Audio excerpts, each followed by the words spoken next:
बिहार में भूमि सर्वेक्षण से जुड़ी और बेहद ही चौंकाने वाली खबर भागलपुर से आ रही है।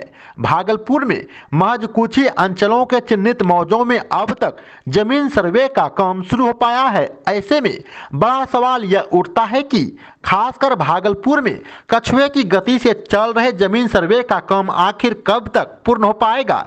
वहीं संबंधित अधिकारियों के दावों के मुताबिक उम्मीद की जा रही है कि भागलपुर के नाथनगर अंचल समेत शेष बचे बाकी अंचलों के विभिन्न मौजों में भी जल्द ही जमीन सर्वे का काम शुरू हो जाएगा। बकायदा सर्वे से पहले होने वाली तैयारियों को युद्ध स्तर पर निपटाया भी जा रहा है। सर्वे कब तक होने की संभावना है और सर्वे में किन किन दस्तावेजों की जरूरत पड़ेगी, इसकी पूरी जानकारी नाथनगर अंचल के अंचलाधिकारी स्मिता झा ने खुद दे दी है। उन्होंने रैयतों को बेहद बारीकी के साथ सर्वे के बारे में बताते हुए कुछ आवश्यक दस्तावेज तैयार रखने के लिए कहा है। अंचलाधिकारी ने सर्वे से जुड़े जरूरी कागजात के बारे में विस्तार से लोगों को जानकारी भी दे दी है। उन्होंने कहा कि वैसे तो जिले के कुछ मौजों में सर्वे का काम शुरू हो चुका है, लेकिन नाथनगर अंचल के किसी मौजे में फिलहाल सर्वे शुरू नहीं हुआ है।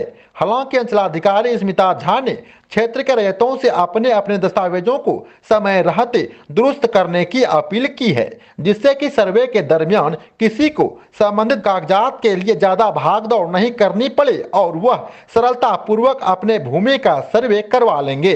अंचलाधिकारी की माने तो सर्वे के लिए सबसे पहले हर कोई मौजूदा वित्तीय साल में अपना करंट रसीद कटवा लें। इसके बाद अपना खरीद की गई जमीन का केवाला, खतियानी जमीन का खतियान, पैतृक संपत्ति रहने की स्थिति में उनका बंटवारा करवा लें, अन्यथा वंशावली की जरूरत पड़ सकती है। अंचलाधिकारी ने बताया कि जमीन का सर्वे कब तक शुरू होगा, इसकी अभी तक कोई आधिकारिक जानकारी नहीं है, लेकिन जल्द ही इसके शुरू होने की उम्मीद है।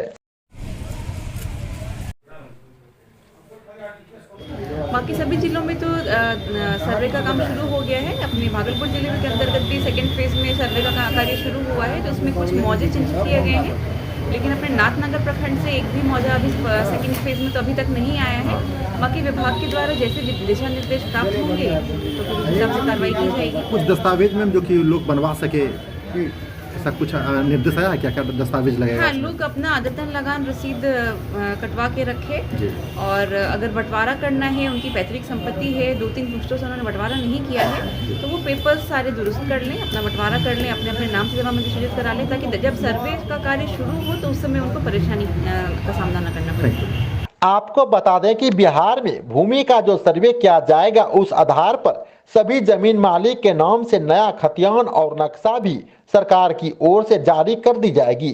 वहीं ऐसे में आपको कुछ जरूरी बातों का ध्यान भी रखना होगा, जिससे कि आपके साथ किसी प्रकार की कोई धोखाधड़ी न हो सके। जमीन सर्वे में बिहार सरकार की ओर से राजस्व कर्मियों, सहायक बंदोबस्त पदाधिकारी, कानूनी सलाहकार और अमीन की तैनाती की जा रही है। वहीं सर्वे का काम संबंधित मौजों और अंचलों में शिविर लगाकर भी करने की बातें कही जा रही है। भागलपुर समेत पटना, मुजफ्फरपुर, गया, भोजपुर, सारण, दरभंगा, औरंगाबाद, कैमूर, बक्सर, वैशाली, रोहतास, पूर्वी चंपारण, मधुबनी, समस्तीपुर, सिवान, गोपालगंज और नवादा में दूसरे चरण में जमीन का सर्वे होना है।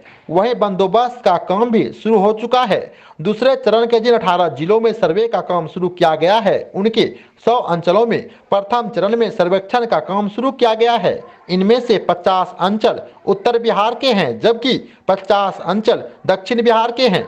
सभी 100 अंचल मिलाकर कुल 5100 मौजा शामिल है। इसके लिए 196 शिविर भी बनाए जाएंगे। वहीं जमीन के सर्वेक्षण से जुड़े फॉर्म को भरने में पूरी सावधानी बरतनी होती है।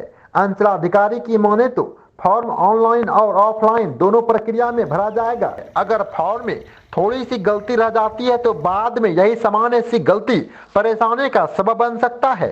जिन जिलों में सर्वे का काम शुरू हो चुका है उसके मुताबिक जमीन के ब्यौरा के लिए प्रपत्र 2 वाला फॉर्म है, जबकि वंशावली 2 पृष्ठों के प्रपत्र 391 में भरना होगा। कुल 22 प्रपत्र हैं। इसमें पहला प्रपत्र सर्वेक्षण की घोषणा से है, जबकि प्रपत्र 20 के जरिए सर्वेक्षण का अंतिम प्रकाशन किया जाएगा। ये दोनों काम महत्वपूर्ण इसलिए हैं क्योंकि इसके अनुसार ही तमाम जानकारी को शामिल किया जाता है और इसके बिना सर्वे का काम शुरू नहीं हो सकता। वहीं ये दोनों काम रैयत ही कर सकते हैं। किस रैयत के पास कितनी भूमि है, उसका खाता खसरा क्या है, रकबा कितना है, ये तमाम जानकारियां कोई रैयत ही उपलब्ध करा सकता है। आपको यह भी बता दें कि राज्य के सभी 38 जिलों में 2 चरणों में भूमि सर्वेक्षण कराने की योजना बनाई गई थी, जिसमें पहले चरण में 20 जिलों को शामिल किया गया था, जबकि दूसरे चरण में 18 जिले को शामिल किया गया है। सर्वे से जुड़ी सबसे बड़ी बात यह है कि इस बार के जमीन सर्वे में जिस भी जमीन का सर्वे किया जाएगा उस जमीन के खतियान की 4 कॉपी बनाई जाएगी, जिसमें से खतियान की 1 कॉपी रैयत के पास, दूसरी कॉपी अंचलाधिकारी के पास, तीसरी कॉपी जिलाधिकारी और चौथी कॉपी भू अभिलेख विभाग निदेशालय के पास सुरक्षित रहेगा। सर्वे के बाद जमीन के खतियान की हार्ड कॉपी और डिजिटल कॉपी भी तैयार की जाएगी। वहीं डिजिटल कॉपी में हर खरीद बिक्री के बाद जमीन का खतियान बदलता रहेगा। भूमि बंदोबस्ती सर्वे के बाद जमीन की अवैध खरीद बिक्री पर भी रोक लग जाएगी। साथ ही फर्जीवाड़ा नहीं हो पाएगा और जमीन के वास्तविक मालिक को तुरंत पता चल जाएगा। अंचलाधिकारी ने बताया कि बिहार भूमि बंदोबस्ती सर्वे के बाद जो डिजिटल नक्शा के आधार पर लोगों से आपत्ति मांगी जाएगी, उस आपत्ति के आधार पर सत्यापन कराकर पुनः दोबारा नया डिजिटल नक्शा जारी किया जाएगा। इसके बाद फिर से सत्यापन कराकर फाइनल स्तर पर नक्शा प्रकाशित किया जाएगा, जो ऑफलाइन एवं ऑनलाइन में उपलब्ध रहेगा। भागलपुर से कात्यायन भारत के लिए ब्यूरो रिपोर्ट।